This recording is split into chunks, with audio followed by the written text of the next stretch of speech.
So I would like to say that I met Brett Baker before tonight, but I did not. I got a lead to call him from one of his partners out in, I think I met at Manhattan, Hermosa Beach? Yes, South Bay meeting. Turns out, guy builds some big stuff. So I have no interest in playing in the giant home arena because it's like gambling to me, but I'm super excited to learn all about it. So I guess I gave a decent outline on the meetup page. So guys, please help me welcome Brett Baker. Thank you. Pick one, take one. It doesn't matter to me. How's it going? So next month, if I show up in a T-shirt, you're not going to show up in a suit, are you? No. So I sent an email out that says that we dress casually. You can do whatever's comfortable. And we had, I remember our intern, Daniel, we told him, oh, thanks, Todd. We told him that, come in, don't wear a suit, whatever. And he insisted on wearing a full suit the first day. And after that, it was like shorts and flip-flops from day one. So I think Brett learned the same lesson at the meeting. This is about the leather shoes, is about the fanciest I get. So since you've never been in one of these meetings, you get to, and most people who I interview don't, you get to trial by fire. So we're going to start, what we usually do is we'll start from the beginning. Okay.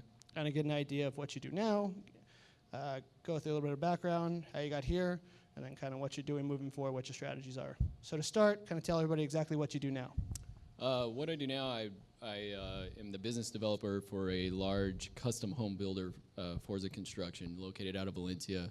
Do a lot of work on the west side. Started working with them about 6 years ago now. And about 2 years ago, we did a lot of homes for spec home builders. And the construction cost is usually around anywhere from 1 to 5 million. And then these homes are selling anywhere from 3, 15, 20 million. And during that time, I realized, hey, we are building these homes for a lot of these guys. Why are we not building it for ourselves? So, and then it just came, we had the connections as far as the right brokers, agents, et cetera, throughout the Los Angeles area. So then I launched EMG with one of the partners of Forza. I'm not a partner of Forza, but myself and one of the primary owners of Forza launched EMG, which we now do. We build for ourselves. We hire Forza, so we get to double dip. We dip on the contracting side and on the development side, and that's about 90% of what I do right now. Sweet. So everybody gets into this business in a really weird way. What's the really weird way you got into the real estate business? Man, so my degree is in sports and entertainment marketing. so that's useful. So we can start there. I originally out of high school, that's what I wanted to do, was be in sports. Unfortunately, I was not blessed with the stature or the physical capability to pursue an athletic career, but I was like, hey, then next best thing is to work in sports. Went to college for that. During that time, I started working for an excavating and grading company, actually right here out of Riverside, Varner Construction. They've been here forever.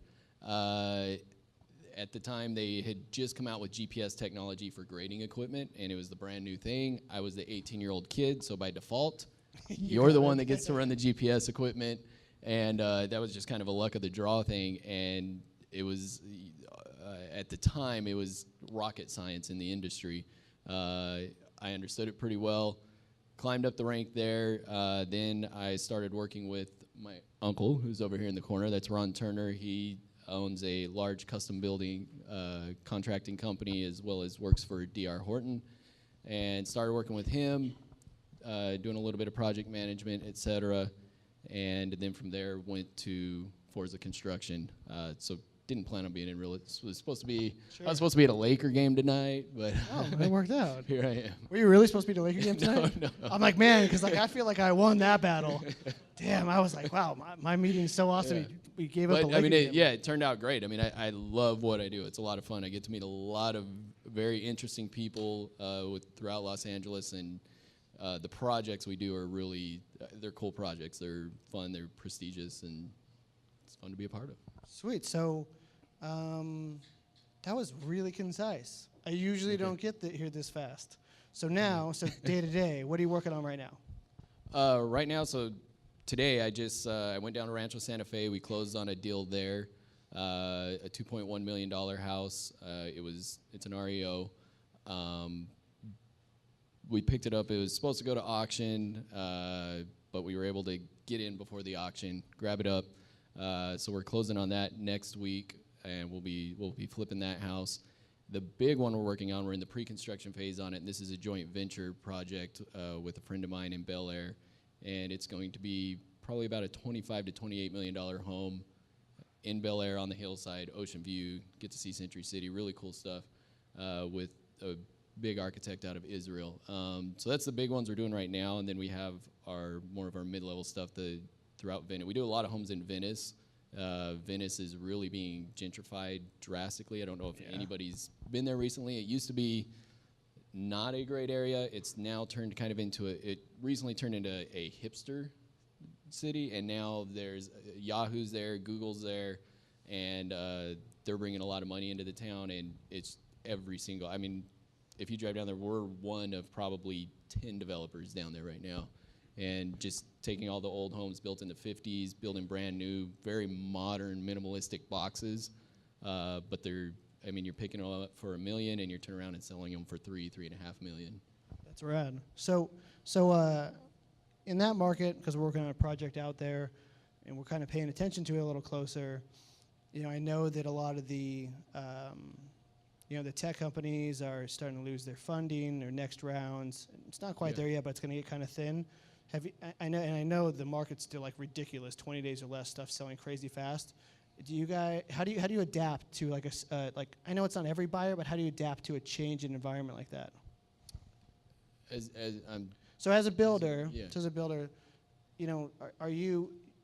you're out and talking to the public, you're doing acquisition, you're meeting people on a regular basis. Do you notice changes in the temperature of the market? Are you kind of the front man or the person who kind of goes back to the office and says, hey, kind of notice things are changing, or are you involved in that at all? Yeah, that's not really me. We have a couple of brokers that we work with, and we kind of let them handle that. Our expertise is we depend heavily upon our brokers. I feel everybody's a professional at what they do. I'm a professional at taking a pro forma, if the broker gives me the correct information, and then bringing a pro forma out that lets me know, is this project profitable, is it not?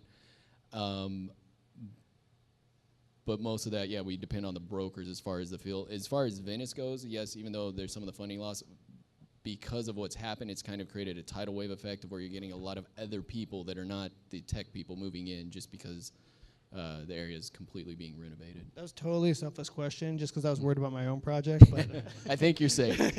We've got, I want to say we have at least 6 under construction right now, and like I said, they're going fast. I know they're going fast. For those that do any work next to the ocean, and if you've done anything with Coastal Commission, good news is it sounds like the director that was there is moving out. Good. And he was very anti-development, so that everybody's just loving that if you do build, because it was taking anywhere from 6 months to a year just to not to get your plans through the city, to get Coastal Commission to say, yes, you can build here, and then you went through the city. So what's that? How long is that process if you're dealing with the Coastal Commission typically? Anywhere from 6 months to a year. No, I mean from very beginning. I call you, say there's a lot here until it's finished. Acquisition, and then you've got, if we're talking a new build, like completely tear down new build, from acquisition, usually, once you have a good team as far as architects and consultants, et cetera, you should have a good set of plans ready within 3 months or less. From there, if you're within the Coastal Commission area, and it varies, it doesn't run a straight line down the coast, so you have to be very careful as far as to where your house is sitting if you don't want to be in it. From there, it takes, like I said, anywhere from 6 months to a year. They only have 3 meetings a year, and then they pile up. And then after that, the city part is usually, if you get through Coastal Commission, the city is much less of a hassle. It's easier. So I've never done any project with a Coastal Commission. How do you look that up? Is there like a database or place you go to find out if it's in the Coastal Commission territory? I believe it's coastalcommission.com. Okay. But as far as most of our work is up in Los Angeles, and we use Zemus, which is it's a map that draws out where it all is as far as where the Coastal Commission line runs. that only works for new builds. Remodels, the Coastal Commission say if it's less than 50% remodel, you're safe. You don't even have to go through them. So even if it's within the boundary, as long as it's less than 50%, because you're not having to retrofit to all the new standards. Exactly. Okay. So I've sent a couple people your way to just kind of say, hey, I don't know anything about this territory, but I know somebody who does.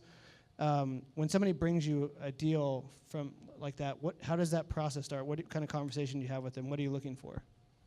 If someone just were to bring me a deal, or you're just saying general? So somebody calls you and says, hey, I got this. Use a real example. I got this house where the kids murdered their parents in it, and you want to buy it. What's the homework like? Okay. That was a real project. That was a real project. Yeah, that actually got sold. Barry Shy bought it. Yeah. It was an acquaintance of mine. Yeah, so we do the research. This one, if we use that exact deal, so this was a drastic situation. People were murdered in the home. Has to be disclosed. The only way we were going to buy it is if we could tear it down. Tear it down, change the address. That's the only way we were going to touch it. I didn't feel the risk was worth renovating it. On top of that, the type of home it was a very modern home. This was in San Juan Capistrano. All the homes there are Tuscan, traditional Cape Cod. The home didn't fit, and with the situation around it, we weren't going to touch it unless we could demo it. But the sellers were not willing to sell it at a price that made sense to demo and rebuild a new house. They were only willing to sell it as a remodel. The guy that ended up buying it is a multi-billionaire out of LA. I don't know why he bought it. I know the guy, but it was kind of funny. He bought it, and he hasn't touched it since he bought it, and he's let it sit there. But he's got enough money, he probably forgot he bought it. Wow. So I know when we talked about that one, and you said that you're like, oh, these lots up the way, and if they have a view, they're cheaper. So when you're assessing, and I'm gonna try and get you down to little pieces of the transactions. What I'm gonna ask about. So when you're looking at a piece of dirt, you have all the underground, and that process is generally the same. And then you get to like the house. How are you determining cost per square foot built? How do you come up with those numbers, like the cost to build the project, determine what size house to put on there, all that stuff? Got it. And just real quick, so the two lots he's talking about, and this is where I always tell people, like, even if a deal is dead, we called it the murder house. Probably not PC, but that's what he got stuck with. Even though that deal didn't work for us, it ended up, when I went down there to see the house, I saw these other two lots, and then Jason, which is who you introduced me to, the agent down, right? It was Jason, you introduced me to Jason. The agent down there, we ended up looking at these other two lots, and we're still kind of chasing that deal, not as hard. But my point is, anytime a deal looks dead, just keep your eyes open for what's around the area. So as far as pricing, the pricing on the construction side for me is easy because that's where I'm from. Okay. That's where I'm based in. I was a project manager, and then I'm now in business development. And I still do a lot of the project management on the bigger projects. So I did all the estimating from ground up. I can bid a project from beginning to end in the high-end custom homes. So for me, I've got a database of 35 completed projects, and if I know, hey, this is roughly a 6,500 square foot home, what style is it, what type of finish do we need for the type of client that's here, and I can quickly say, okay, this is going to cost $100, $200, $300 a square foot, plus all your soft costs, etc. So for me, I have a pro forma that I build on a spreadsheet that took me a long time to build, and then I just plug all my numbers in there. I talk to my main broker, and then I usually have a couple others from whatever area it is, and I just call them. I'm like, hey, what do you think of this? What do you think the ARV is? What's my days on market, et cetera. Plug that in, and if it spits out at the percentage we like it, then I send it off to the lenders. Once I get a lender that says, yes, I'll do it, and here's how much I'll lend you on it. Now I know what my equity piece is. Take that part, go out to my equity partners. Hey, we're ready to go, and take it from there. So people in the lower end rehab world aren't familiar with the equity side. Okay. And it was really eye-opening when we started getting into the higher end stuff, where we learned how the equity piece works. So, and poke at me when I get this wrong, okay? So from what we understand, talking to these different funders on 2 million plus, they all seem to fund 75% of purchase, 75% of rehab. They have a cap on LTV. Some will go a little higher in the rehab amount, and then you have to come up with the difference in cash. Is that about right? Pretty much. Everybody does it a little different, and so you'll get different lenders that will. Outside of you, are there any other hard money lenders in here? I don't think so. So I can talk bad about them? Yeah, sure, I mean, by all means. I mean, if you're being recorded, we'll knock yourself out.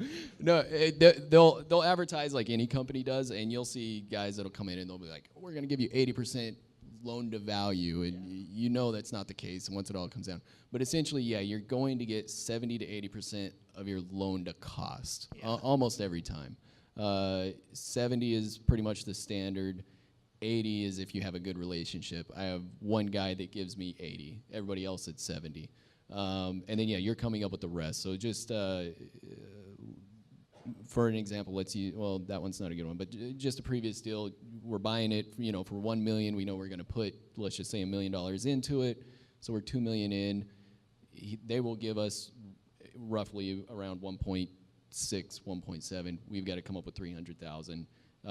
Typically, they're going to want you personally to have some money in it. They don't always make me have a large chunk of money, but they always want you to have some skin. But I always have an equity partner because we're doing too many deals. I wish I had the kind of money to fund 10 deals at a time, but I don't. So you pull in an equity partner that comes in with 200, 300,000, and you're coming up with a small portion in there as well. So, what he means by equity partner is you have your loan, and then essentially you're getting, it's not, I mean, you can structure it any way you want. You can structure it as debt, you can structure it as a piece of the equity, but somebody else comes in and brings cash to the deal, their own personal cash. They're not borrowing it unless they got a HELOC on their house or something, and they're contributing it, and they get a specified return they've agreed upon completely outside of normal conventional lending. So the same sort of applies for a small project where you have a $100,000 project and somebody brings in 10 grand for you to make up the gap, only it's just on a much larger scale and a little more sophisticated. I know that the paperwork is a little more complicated. Yeah. When somebody gives you $300,000, they usually they like a lot of signatures. They're a big fan of that. So one of the things I've noticed, I've seen construction guarantees, I've seen personal guarantees, I've seen a series of guarantees on projects. What do you are kind of seeing now on the lending side that they're requiring from the borrower? And I know you have some good relationships, but for kind of standard, what are you getting back typically? Yeah, if we're talking the high end, the first thing the borrower is going to make sure is that you have a qualified contractor, and they're going to say, they're going to require you to have someone that's built at least 5 similar type products. Okay. And that's going to be right out of the gate. And if you come in and you're like, oh, I've got my contractor license, they're going to say, that's good. Yeah. But who's building it? That's their first thing, because the number one thing that goes wrong in these type of situations is a contractor that hasn't built something of this scale and doesn't realize the different level it takes, and all of a sudden they suck up all the contracting money in the first phase of it. They just don't know what they're doing. That's the number one thing they're going to go after. As far as the guarantor, it's a hard money loan, so they're they're lending against the property itself, and it's usually a non-recourse loan. So the guarantor part isn't that big of a deal. It's more of, do you have someone that is qualified to build this? So we're not sitting here with a contractor that ran away with a bunch of money, and now we've got another $500,000 we got to fund, and now the project's upside down. Yeah, the draws get pretty big when you're at that level. So the people can walk away. Yeah, I mean, typically on the smaller ones we do, the draw is anywhere from 150 to 200 each month. Yeah. Timeline. So, I mean, we know the process is fairly lengthy on new builds. It's usually not that bad on the less than 50% rehab. What's the on a new build versus a rehab? What are your timelines like, beginning to end, typically? In this market, completely opposite. Really? We will do a new build. So we have a project right now that, I mean, there was some other situations around it, but it was a heavy gut and remodel, less than 50% though, 4,500 square foot home in Hollywood Hills, and we're coming up on a year because a remodel, you don't know what you're getting into. Sure. A new build, a 3,500, 4,000 square foot home, we build it in 8 months. I know it's built in 8 months, like plus or minus a month maybe. The remodel was only supposed to take 5 months, so it wasn't slated for that long. But and we have remodels that come in less than that. But I guess with a new build, I have a known quantity. I know what I'm doing. There's always circumstances that can come up, but for the most part, I know what I'm doing, and I can tell you, hey, this is, and if we're taking size for size, remodel versus new build, I always take the new build. Really? Yeah. So because we're talking earlier, and you're talking about stepping into the the smaller stuff, that $500,000 range, and I am learning this literally on this because we've stepped into a $2 million plus project, and I have a good designer and contractor to begin with, so I have a good team. Yeah. But when I looked at the budget, I was like, that doesn't cost that much. And then they explained to me why I was stupid, and it actually does cost that much because no one pays for that in this price range. So when you're seeing the difference between the $500,000 project in LA or LA proper or OC, and let's just say anything $2 million plus, what are you seeing that what are the major step ups that a regular rehabber wouldn't think of, or what are the major differences? As far as in just what needs to be done, or the house itself? The end product. So I'll give you an example. I had no idea. Apparently, people are doing these 4-foot long air conditioning vents that are really thin and on the edge of the bedroom. I didn't know that was a thing. Very expensive. So stuff like that. Like what? So what kind of differences do we see? The differences are. When you get into that level of home, you have to hire an interior designer. By the way, I own an interior design company. Just so everybody knows. We're supposed to mention that. A good time for the plug. Yeah. You have to have an interior design company and an extremely good architect. Most architects will tell you, oh, you don't need an interior designer. I can handle it. They can't. To me, it's the same thing as me as the contractor saying you don't need an architect. I can handle it. I can draw you a decent set house, but let the professional do it.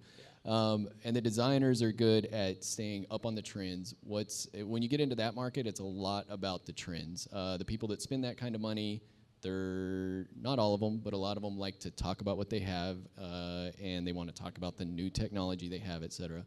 And when you go into those type of homes, like you said, the linear vents. I didn't even know that's what they were called. Yeah, it's called a linear vent, and there's a few different styles, and we do them we have to do them. Once you're right, once you're into that 3 million plus, 2-3 million plus, that's expected. There's certain things. It's a kerf jam. I don't know if you guys are doing that, but it's essentially. Okay. Is your project? I'm assuming it's a modern style. No, it's actually it's a smaller house. It's only 1,500 square feet, but it's literally on Amalfi on Sunset. Okay. In Pacific Palace. So because of the location, it gets a lot of money for the size. Yeah. And so we did it's the designers calling it rustic chic. Whatever. It's we're doing white siding, black windows, all light colored interior, light woods. But the style of the home itself, is it more traditional or more modern? traditional? More traditional. Yeah. Okay. Well, I guess we do. On the traditional ones, we don't always do the linear. It's kind of a must-have in the modern homes. But the modern homes are also, they're very into the extremely smooth walls. Yeah. Which 2 months to do it, it's crazy. It's crazy, and that's one of those where when we're building for somebody, because we do a lot where on the custom homes, drywall is typically one of the less expensive trades. But when you go to this, what they call a level 5 finish, it gets extremely expensive. It's the labor, not the material. But that's one of those things that it's just expected. If you're going to sell that home, no idea until I got that call. A traditional type home, you may not have level 3, whatever that is. Yeah, level 3. Yeah, you're probably good. It's just the smooth texture of the wall. When you get to level 5, I don't know how to explain it. It's very smooth. They put lights on it. They coat it with a paint roller, sand it again, paint roll it with. They come down with the hydrogen? That's the correct word, right? The hydrogen lamps, I believe that's what they're called. Halogen. Halogen lamps. Yes, I knew. Make sure there's not a single concave thing in the wall. Yeah, very smooth, and then all the lines are very clean, crisp, and it's just a lot of labor, a lot of time. That we see a lot. The linear vents. And then it's the finishes. You can't do Home Depot. You can't do Lowe's. You have to go to a higher level. Yeah, it doesn't have to be all custom. There's a lot of ways to fake custom. Really? And in our Venice homes, and I know it sounds funny, but you have your $3 million market, and then we have our market in the Palisades and Bel Air, and that's our $15-20 million market. And it is a complete different buyer. Yeah. The $3 million market is the guy that or woman that has a decent income or shared income, and they want to look like the $15 million guy. Okay. So you're able to do a lot of faux, marble or different tiles and finishes that you can kind of fake in there because they can't afford the other stuff. This is literally what I've heard from my designer, so it's funny that you're telling me this. And so there are ways to fake it. You don't have to go completely custom at that $3 million level, but there's just a lot of things that are expected to sell. And once again, if you have a good broker that knows the area and is staying up on the trends, they'll tell you, hey, this is what you need to sell. And it may not be what you need to sell next year, but it's what you need to sell it this year. Yeah, it's really interesting. Because I can do a $300,000 house in my sleep. I hired a designer and architect and construction team that has done like 50 plus of these projects, and that's really why we got money for it. Is because I hired the right team, because you have to, and they're knocking the project out in 4 months, which I thought was slow. Apparently, it's not. 4 months is quick. So it's pretty. I mean, it's a small house though too. Yeah. But as you're telling me these things, I'm like, man, I heard that. Yeah. So at least like we're doing the right thing. I would say the main key point is the right team. Like, I don't do everything. I'm very big on everybody does their role. Like, hire the right people for the right job, or else you're just going to get, like I said, we work for other developers, and I've seen this, and that's where we learn from their mistakes, and we were able to, someone said that earlier, learn from somebody else's mistakes. And that's what we did, is we watched them and how they developed, and they didn't want to spend the money on a designer. Instead of spending the money on the $100,000 architect, they spent it on the $50,000. The more money and the more time you spend on the project up front and hiring the right team, your project's going to finish earlier, it's going to finish right, it's going to have a higher ARV, and you're going to have a lot less stress. So what do you, design-wise, do you find that design changes in every neighborhood? Are you kind of seeing some stuff across the board design-wise? As far as LA, it's Venice is more, like I said, very minimalistic. Bel Air is similar to Venice, but Bel Air is also, it's eccentric. You can have very different homes next to each other. Bel Air is its own it has microeconomies, and it is a microeconomy. Yeah. We have 2 projects on Stradella. The one that's starting, it's going to be a $25 million house. The other house that we're almost done building, it's less than a half mile up the road. It's similar, it's a little smaller size. It'll probably sell for $8 million. And that's literally, and a lot of people that come into Bel Air, they think they're going to make a bunch of money, but it's like, well, you didn't buy in this address, you bought in that address. Yeah. And it's literally, you're talking millions of dollars difference within a half mile. We had a bar one time that was in Lower Bel Air that was trying to use comps up the hill. Yeah, you can't. And we were like, this isn't going to work. And so we had another project that was in the Bird Streets. Yeah. That was brought to us on Blue Jay. And we're like, oh, and they're explaining to us, and that team knew exactly what they were doing. So they said, we're going to buy it at this, sell it this, and this is why these 4 streets have this value. And I couldn't believe how small of a microcosm. I mean, you'd have 50 properties that are its own price range. Yeah, it's crazy. It's just very different. And street names are a big deal. Really? There's certain streets that if you say you're on that street, they call it a named street. Pacific Palisades, you have Chautauqua. In Bel Air, you have Stradella, and you have Chelan, and then you have the Bird Streets. All of it. If you're in LA and you tell somebody you live in the Bird Streets, then you're somebody. You have to be. Well, I mean, entry price for anything done is like what, $7-8 million starting. It's ridiculous. It's the highest priced area. Is there? Yeah, there's Truesdale, Bird Streets. Where's that at? It's Truesdale. Right next door. Okay. Yeah. Okay, so LA is kind of all over the place.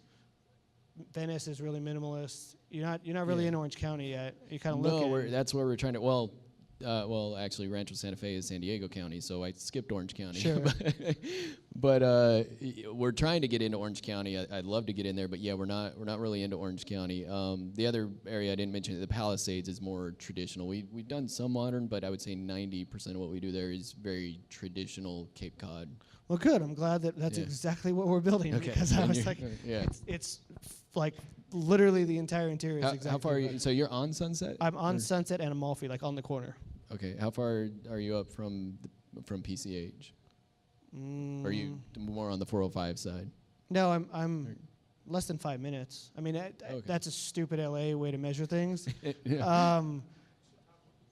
Is that where it's Yeah. at? Is it right at Chautauqua? Yeah. Okay. Yeah, it's- we did one right there on Hartzell Street. Oh yeah, it's right there. Okay. So Yeah. yeah, you got that's a good location. Yeah, You we knew guys- the location was good when we like cut a line in the map. We're like, what's going on over here? Yeah. No. Yeah, your location's good. Do you have views? No, we don't have No, views. okay. No, the neighbors behind us do, but we don't have Okay. views. It's a good sized lot. I mean, it's like 15,000 square foot lot, but it's Oh, okay. Yeah, that is a good. but it's not. I mean, Yeah. the neighbors behind us are in tiny lots. We don't have the view.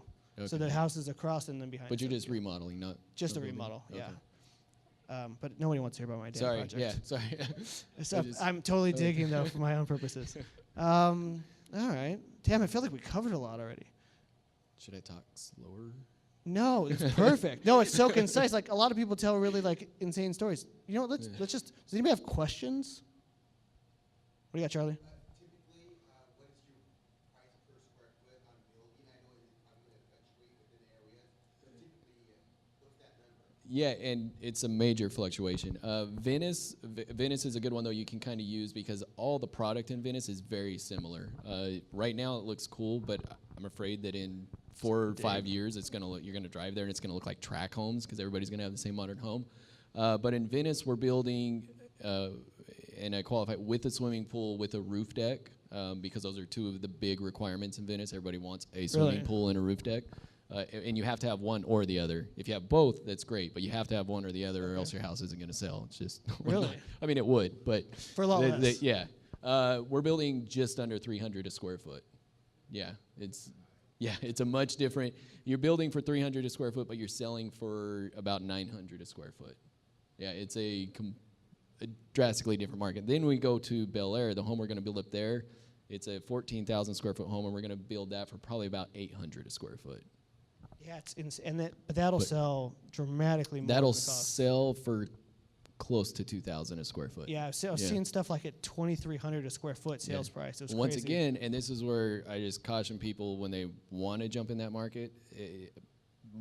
You see the 2,300 and you assume that everything in that area is Yeah. 2,300, and you can buy, and you go buy something for $1,000 a square foot, but it's only going to sell for 1,200, and you I know. mean, obviously, it's all within price per square foot, within a certain amount of square footage of house too. Because I mean, if you bought Calvin Klein's house, is a little different, than the ones down the street. I mean, you paid $25 million for the thing, but the cost per square is probably a lot lower. Yeah, I don't. What's the size of his house?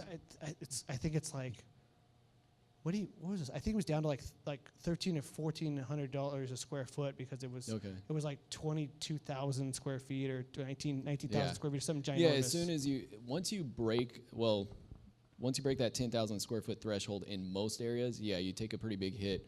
10,000 is where you hit? Yeah. Once you start breaking that 10,000 square foot threshold, you'll start taking a hit. But then if you have the property, those projects are just hard to find because getting a project that you can build of that size in LA, and LA is cracking down. Then June they're supposed to be passing another mansionization act, which means they want you to build even smaller. They're trying to make you Really? build smaller and smaller. They don't want the big homes for whatever reason. I don't know. But the city doesn't want the big homes, and they're trying to keep you under that 10,000. But then, of course, the big developers, they want to push over the 10,000 because for us, it's all for every square foot you get, you're spending less building it than you're going to sell it for until you reach a certain point. Yeah, because the value's in the dirt, so Yeah. you're making the gap on the bill. Exactly. And those bigger ones you're talking about, I don't know where Calvin Klein's house is exactly. Is it like the bottom of the Blue Jay right at the turn before you go up the Okay, hill? so I'm assuming it's probably a pretty flat lot. It's Yeah, he's probably got not a huge. I mean, it's hillside. huge Yeah. flat lot, like And those giant house. and you have to have a flat lot in order to build that big.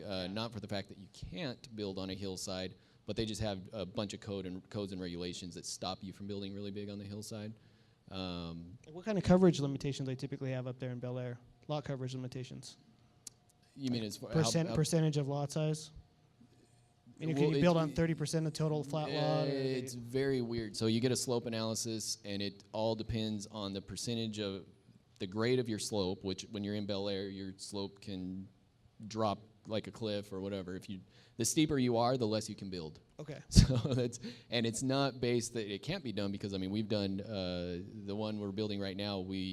The foundation alone was over $1 million, and we essentially are holding up the mountainside. We dug down, we drilled 51 caissons. Caissons are essentially when you drive under an overpass and you see the giant concrete pillar holding it up, but in the ground. Wow. So we had 54 of those holding up the walls that are solid concrete, holding up the dirt that is then holding up the house. So you can build on these cliff sides, but they don't like you to. So I was just on a project in Palisades, and somebody mentioned, and I didn't know anything about slope analysis. So Yeah. somebody mentioned slope analysis, and he had said that you could buy a property, get a project approved based on slope analysis, put your retaining walls in, and then if you were to sell that project and then do a new slope analysis, you'd actually get more square footage to build. Correct. Why is that? I don't get it. Why are half of the codes they have in there?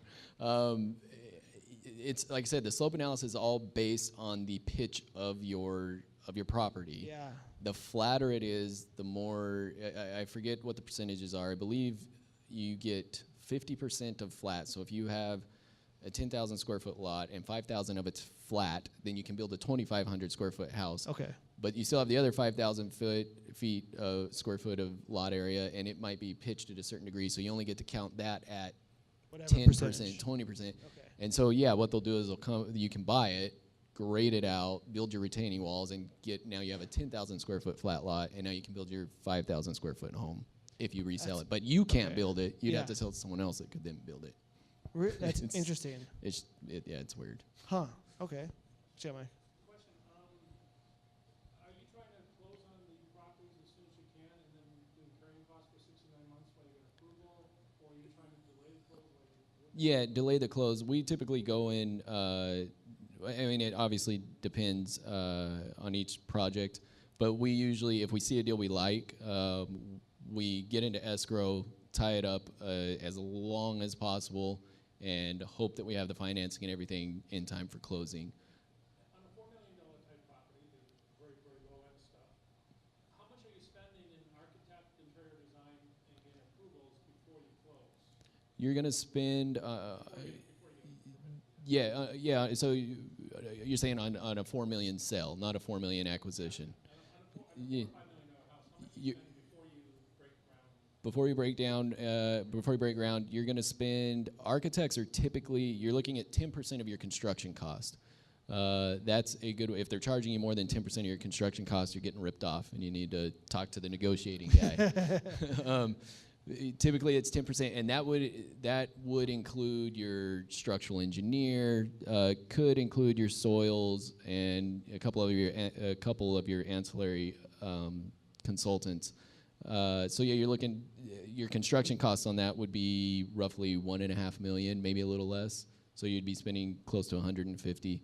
Your designer you would bring on a little later. That's usually quite a bit less, half or more than half, less than half. Less than Less than less half. than half. Less than half, right? Yeah, less than half. Cheaper. The permitting process, it depends on where you're at. Yeah, it depends on the city and the school fees, et cetera. But typically, we're usually around $60,000 for a new build on permits. Besides new development, do you add square foot for value? I know some places like Costa Mesa or that border Newport Beach where there's like a lot of potential. Do you do that as well? Yeah, we do. So it's funny what they'll let you get away with and call it a less than 50% remodel.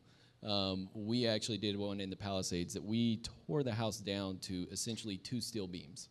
Wow. And a couple other things that were standing up. But it was a 6,500 square foot house, and we redesigned it, rebuilt it. It was a new build home, but it was less than 50%. And we did that. I think we added about 1,000 square feet to that one. So you'll leave like one wall up to call it a new construction instead of redevelopment, so the cost is lower? Well, it depends on what they let us get away with. We'll take as much of it down as possible, and whenever the inspector says stop, then we stop. But as far as the plans, we'll draw the plan. To get it through the city, you have to show less than 50% development. Your relationship with the field portion of the city, if you have a good relationship there, you can tear a lot more of it down. The reason we like to tear it down is we don't like mixing old and new construction. And the Yeah. inspectors realize it too. They get out there, and when we're tearing something down and then they see that the rest that we have to leave up is rotted wood, Yeah. it makes absolutely no sense. And that's how this one ended up. We just kept going. He's like, oh yeah, take that down too. Oh, take that down too. And then we ended up with a new house. It cost a little more, but you're able to put a more quality product together. And especially when you come down to these drywall finishes, and if you've got old drywall tying into new drywall, or not, it's all new drywall, but you've got old framing tying into new framing, you're never going to get that It's a lot finish of that you shims. want. It's a lot of shims in the wall. It takes yeah, all a lot. We had we literally on this project had the guy go, well, you can just get a rehab permit, and then we gutted the whole house, and he goes, it's probably still fine. I thought, am I in LA? Like, what's going on? And then they're like, oh, but that's not permits. You're going to need engineered plans now. And it's weird, the small things that trigger them. Yep. It just depends on every inspector. And like I said, it's mostly your relationship. Yeah. You get-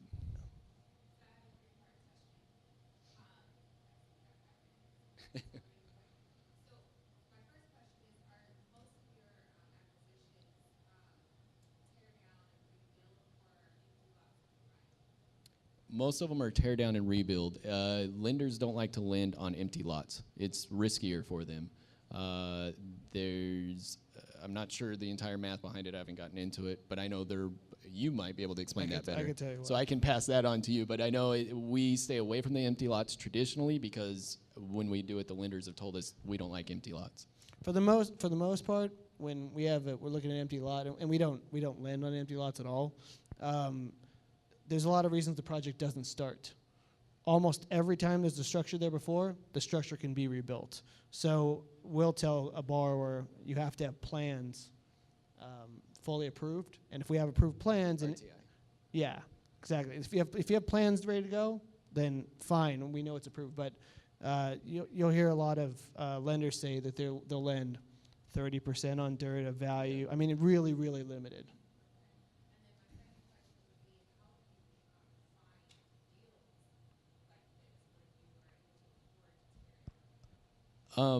Similar events to this, I network constantly, but in the LA market because that's where I'm at. And I've just met people who turned into friends, and like anything, it's who you know more than what you know. And I was able to make the right connections, got introduced to the correct brokers after going through some bad ones. And this industry is it's based around risk, and you're usually going to get hit bad first before you get something good.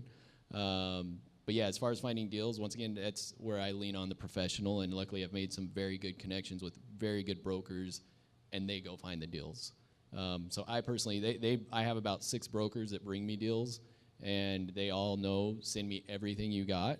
You're never gonna bug me, and as long as you don't mind me telling you no 1,000 times until we get to the one yes. And I mean, that's the main thing, is just quantity. Just having enough connections, bringing you a lot of deals that you can go through and have the time to go through a bunch of bad ones to find the one good one.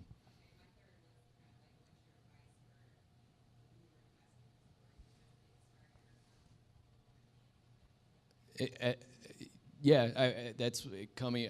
I'm not trying to pitch Steven's event it's for how him. it's how it's how we find deals. Yeah, So but I agree with you. that's how I do it. I mean, it's just I go to, I don't know, 4 or 5 a month, and I know it can get expensive, but if you have to spend money to make money, and don't go to an event once. Once again, I promise he's not paying. No, he's not paying me to pitch this. I'll follow your advice. You're exactly what I would have said. And this is coming from my marketing background and marketing experience, the more you show up to an event and the more your face is seen, even though I don't know you, if I see you 4 or 5 times, for some reason I'm comfortable with you. And this is just general humans. So now when we talk business or something comes up, I feel like I know you even though I don't know you. It's just like any major company that brands themselves. They never change their logo. This is who they are over and over and over, and so people get comfortable with them. And it's the same thing with marketing yourself, and it's showing up over and over and over. Even if you're showing up and you're not making a deal and you feel like, hey, man, I've been going here for months and I can't get anything, it's a lot of it's right place, right time. You keep meeting people over and over, and then finally one day they're going to be like, oh, yeah, I was talking, and now we've got a deal that matches. 90% In fact, that's how Steven and with Jason, he introduced me to a guy because we had talked, and then he had talked to a guy, and Steven and I have never done a deal together. Yeah, I've never done business with him. But he was able to introduce it, right place, right time, and hey, these guys made the right connection. And the only way we met is I actually went to a mixer that I met. Was Mitch who introduced? I don't even remember who introduced me to you. I don't. But that's how you meet so many people too that it starts becoming blur until Yeah. you've seen them 4 or 5 times. Yeah, exactly. Because I mean, when you go to a lot, like we were going to 12 to 16 a month at one point when we first started fundraising, and we're that's a just lot. like, oh, we look like death warmed over like at some point. But after 6 months, like this, we hit this like breaking point, and all of a sudden everybody knew us, people got used to seeing us, and now a lot of people in this room I even know I met somewhere else. Yeah. And they came here because we were here. Yeah. It's just constant. It's like a social media feed. You see that same person in your Twitter or Facebook feed over and over again, and you feel like if you saw him, like, I could be friends with that guy. For whatever reason, it's the same thing as meeting people at an event. Yeah, and like, yeah, the main thing is don't assume that who you're meeting tonight is who you're going to do business with. You might not do business with anybody here at all. Yeah. But after 4 or 5 times, they might be like, oh, I got this perfect contact for you, and all of a sudden you're off and you got a deal rolling. Yeah, it's funny. I was sitting here talking to you, and I'm like, oh, I got this agent who sent me 2 really good deals. I could never do anything with them. I'm like, I should introduce him to Brett. Like, while I'm sitting here, it dawned on me. So, Yeah, I mean, and- just the circumstance.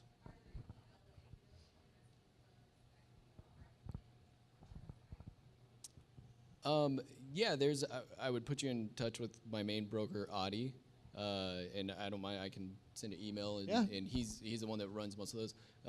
The events I go to are more. LA's a little different. I go to parties. So we have our LA network. So I would love to tap into yours. Yeah, We'll swap. It's like, it's more. So when I say network in LA, yes, I do go to official functions, but most of the networking done in LA is I've got the friends. We go somewhere. Their friends are other business owners, and you go out, you hang out, you have lunch, you have dinner. It's less formal. yeah. But I do these as well. But I can turn you on to some of them for sure. Awesome. All right, we're getting to the end. Anybody else? Charlie? Have you ever seen, or have your profits deteriorated because of like soil or compaction or grading or failed permits or anything? You had troubles with that before where you got a margin already set, but because you railed up on grading or soil compaction or anything that it starts chipping away at your profit? No, I'd say the closest, and this wasn't on a project for us, it was for another builder. He ended up, this doesn't really, it's not the same situation. He ended up changing his design after we had already done the foundation, and we ended up tearing out $400,000 worth of foundation and putting a whole new one in. Excuse me. But as far as running into issues on the grading or anything, we haven't. I mean, I guess that's the one thing LA does good is you have to follow, the soils engineers are very good, and the structural engineers have to follow the codes to a T, and I haven't run into that yet, no. Awesome. All right, so we get out here normal. Oh, one more.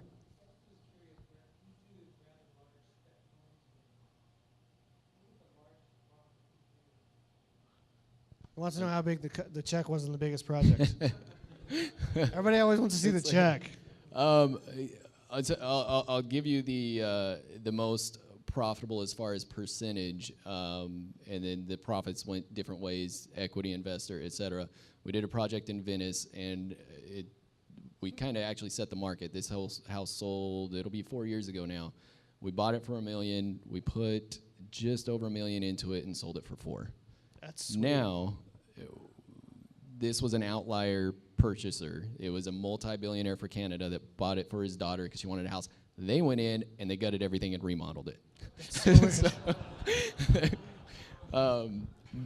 But that was our highest profit margin. But like I said, it was an outlier. It's not your average. It's a guy that had money to throw away and he didn't care. His daughter wanted it. Daddy paid for it, wrote the check, and then she didn't like how it was, and yeah. That's part about the price range. Yeah. Crazy buyers. Exactly. All right. Thank you for coming out. Yeah, I thank you. appreciate. This I'm was so great. stoked to get all the information through.